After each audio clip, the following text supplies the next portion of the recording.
নমস্কার বন্ধুরা, পিপ্রিয়া কিচেনে স্বাগত আপনাকে।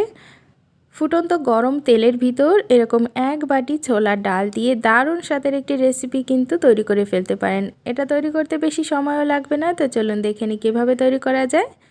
তো আমি এখানে এক বাটি ছোলার ডাল নিয়েছি, আর ডালটাকে এখানে আমি ভিজিয়ে রেখেছিলাম প্রায় 1 ঘন্টা পর্যন্ত। তারপর জলটা ঝরিয়ে নিয়েছি। দেখতেই পাচ্ছেন যে ডালটা কিন্তু অনেকটাই ফুলে গেছে, আর এর গায়ে কিন্তু একটু জলও নেই। আঙুল দিয়ে এরকম প্রেস করলেই ভেঙে যাবে, ঠিক এরকমভাবেই কিন্তু ডালটাকে ভিজিয়ে নিতে হবে। শুকনো ডাল বা শক্ত ডাল কোনোভাবেই কিন্তু ভাঙা যায় না। দেখেই বুঝতে পাচ্ছেন ডালটা ঠিক কতটা ফুলে উঠেছে। যতটা ডাল আছে তার থেকে কিন্তু ডবল ফুলে উঠেছে। তার জন্য আপনাকে 1 থেকে 2 ঘন্টা ডালটাকে নর্মাল জলে ভিজিয়ে রাখতে হবে। তারপর খুব ভালো করে ডালের জলটাকে শুকিয়ে নিতে হবে। ডাল থেকে জল ঝরিয়ে যে কোনো সুতির কাপড় দিয়ে ভালো করে মুছে নিলেই দেখতে পাবেন জলটা একদম শুকিয়ে গেছে। এখন এখানে আমি কড়াইতে রিফাইন্ড তেল হাই ফ্লেমে গরম করে নিয়েছি। তারপর গ্যাসের ফ্লেমটা মিডিয়ামে রেখেছি। এখন দিয়ে দিলাম হাফ বাটি মতো ছোলার ডাল, আর এটাকে কিন্তু খুব ভালো করে ভেজে নিতে হবে। ভাজার জন্য প্রায় 1 থেকে 2 মিনিট টাইম লাগতে পারে। হালকা একটু লাল লাল করে ভেজে নিলে যেমন আমরা ডালমুড় তৈরি করি ঠিক সেরকমভাবেই কিন্তু মুড়মুড়ে করে ভাজতে হবে এটাকে।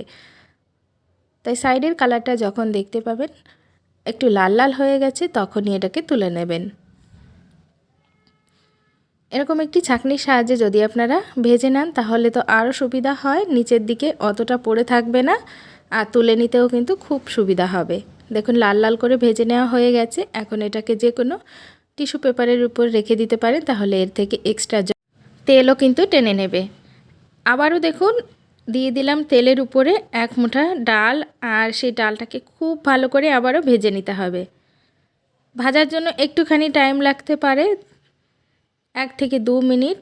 এটা একটু সময় ধরে ভাজলে দেখতে পাবেন খুব ভালো করে এটা মুড়মুড়ে হয়েছে। আর যদি হাই ফ্লেমে আপনি ভেজে নেন খুব তাড়াতাড়ি, তাহলে এটা কিন্তু পরবর্তীতে নরম হয়ে যাবে। এরকম লাল লাল করে ভেজে নেওয়ার পর এটাকে তুলে নিলাম।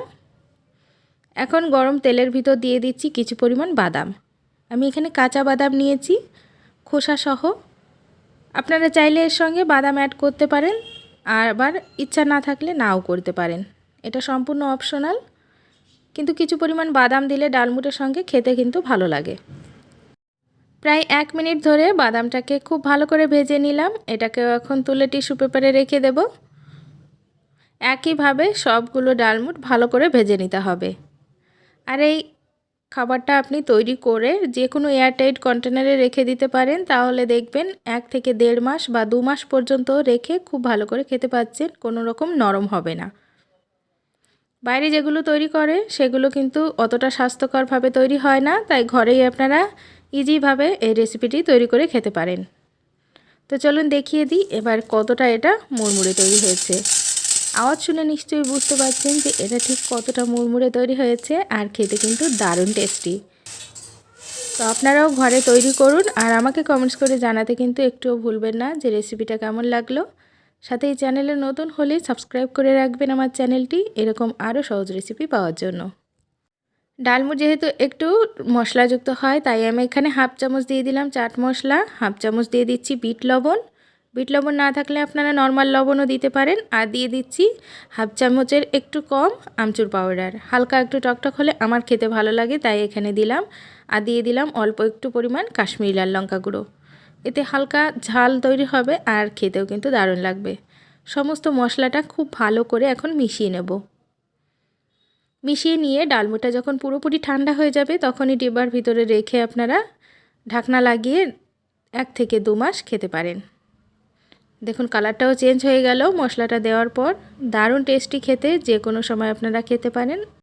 তো স্টেপ বাই স্টেপ ফলো করে আপনারাও তৈরি করবেন, আপনাদের ডালমুটও দেখবেন মুড়মুড়ে তৈরি হবে। আজকের মতো এই পর্যন্ত, দেখা হবে অন্য রেসিপিতে। ততদিন ভালো থাকবেন, সুস্থ থাকবেন, বাই।